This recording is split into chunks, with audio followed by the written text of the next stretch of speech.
In the year 1960, in the Congo, Patrice Lumumba was working so hard to resist foreign control, stop foreign powers from looting his country's resources, and he desired to develop his country, but he was assassinated.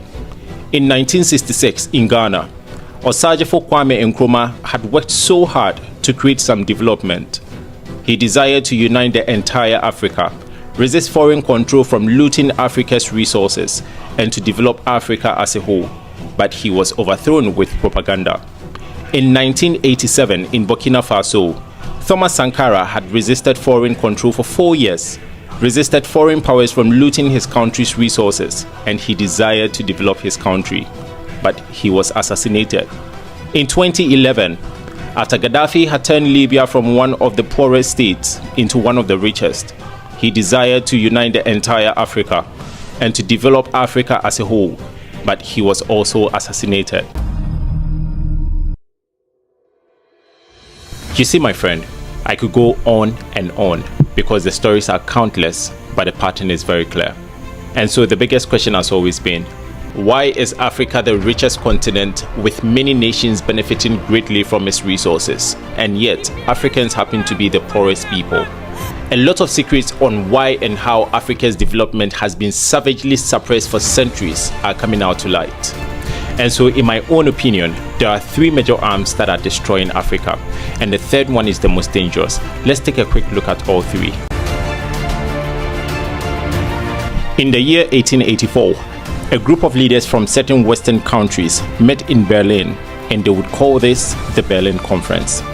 They would decide the fate of Africans as they would divide Africa up like a piece of cake and share among themselves. For many years, these Western countries have been using well-structured manipulation and assassination systems to loot Africa's resources and to keep Africans impoverished. All the economic structures, all the global institutions, and the economics we teach everyone is all designed to keep Africa exactly where it is. We need Africa to be impoverished because we need those raw materials and we need them dirt cheap. Many would think that Africa gained independence from these colonial countries, but don't be fooled. Colonialism was immediately replaced with what Kwame Nkrumah defined as neocolonialism. And this means, in theory, the country is independent, but in reality, its economic and political systems are being controlled from outside. That also means the leader of the African country becomes a puppet to the Western leader. And now, when a strong African leader arises and the West can't make him into a puppet, they create and fund civil wars in his country, label him notorious, and either assassinate him or overthrow him in a coup. About 20 years ago, John Perkins blew the whistle on American Economic Hitmen, or the EHMs, an organization he used to be an active member of. I was an economic hitman. These are highly paid specialists who use deceptive financial strategies to influence leaders of developing nations who have rich natural mineral resources. The EHMs persuade these leaders to take loans from the World Bank or the IMF to create projects whose benefit only goes to a few wealthy individuals, leaving the majority poor out from benefiting. The loans are supposed to be too huge that the country cannot pay back, and the leader of the developing country is persuaded to use the country's mineral resources as collateral. The interesting part is, the money never truly goes to the developing country. It is strategized to go back to American corporations, which are supposed to be the only ones to build the project. Since the debt is too huge to be repaid, the Americans claim the natural resources by buying it at extremely cheap prices, and even get the upper hand to build their military bases in the developing country's backyard, as well as controlling the leader in several ways. According to John Perkins, if the EHMs fail to persuade any developing country's leader, then their big brother, that is the CIA, steps in and finishes the job by assassinating the leader. And if the CIA also fails to assassinate the leader, then they create and fund for chaos in the developing country. At this point, the US military steps in with the notion of liberating the country and takes over the country's natural resources.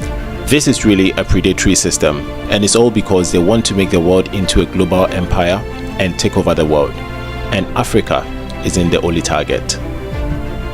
Recently, it's been observed that China has also adapted and is using similar tactics. Wake up, Africa. no one is truly your friend. Everyone else only sees you as the end to their means.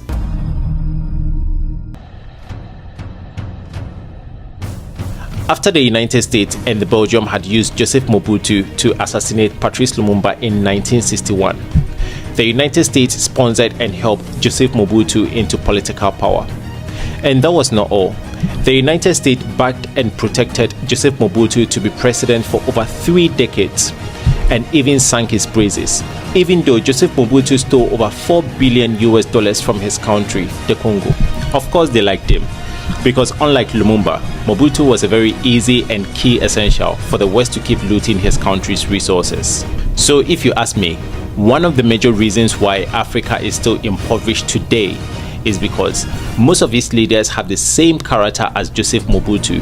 Out of greed, they use the same power given to them by their people to rob the nation's wealth. And on top of that, they allow themselves to be easily manipulated by the West, which makes it possible for the West to keep looting our natural resources.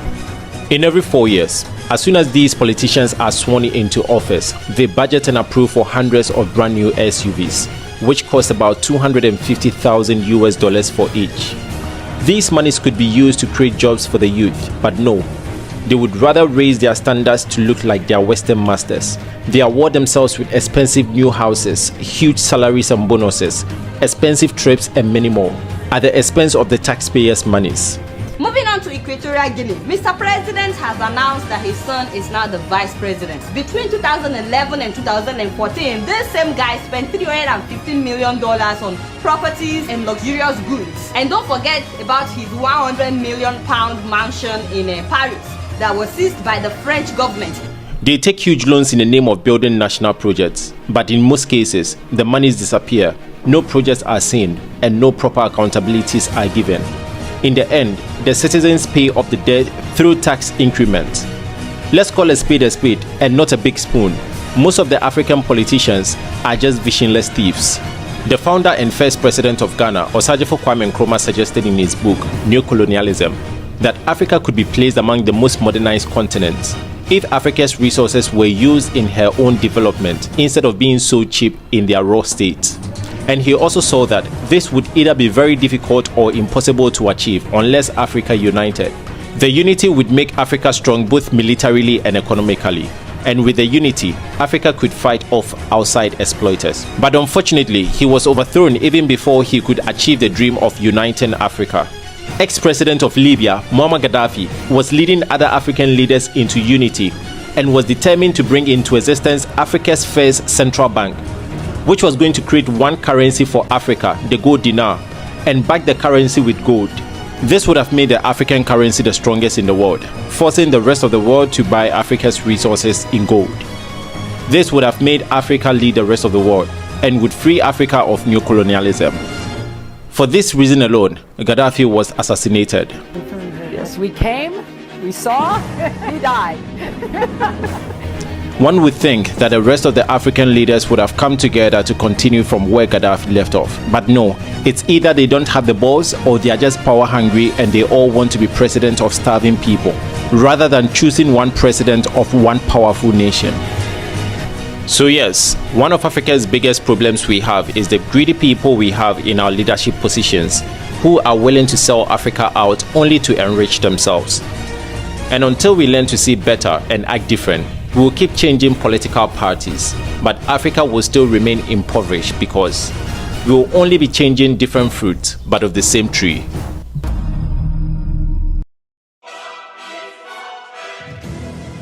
A wise man once said, "What a man does not know, he does not confront, and what he does not confront, he does not conquer."